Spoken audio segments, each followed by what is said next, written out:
for future representation or open tournaments, especially kasi open sa other places or mo or asa pa nga pa din sa Leyte.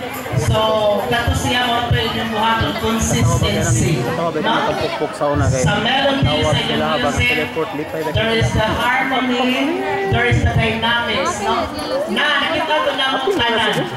So, it is all very pleasing to our ears. No? Kahit tabango is home of the one of the best na klasa drum and lyre so far, there is a latest. So, round of applause, guys. Kamu sa pinaka-pusgan na akong nasugat so far, tilunganay. Kaya I've been handling mga competition like this.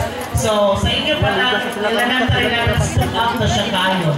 So, ato siya inatang ni Pusoban, they will win. So, God bless, thank you, and good luck to the winners. Thank you, sir, for the tips and reminders and for sharing with us your expertise.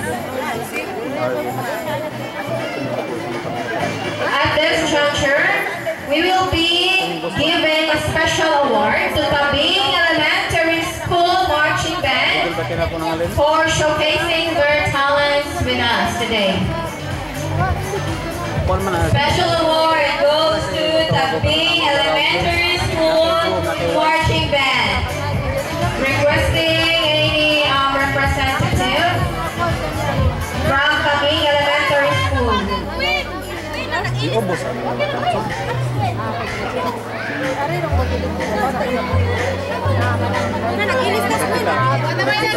award the trophy, we have our beloved Mayor, Mayor Bencho, PM, Honorable Maricor.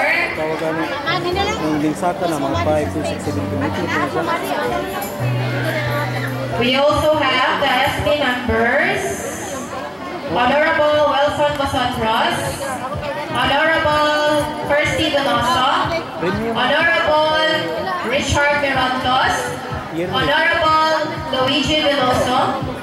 Okay, naman din may times na siya pa mamit-mit.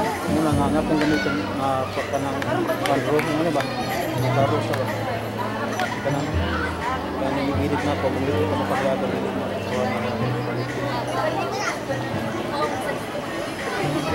Then we also have our ABC President, Louis Oy.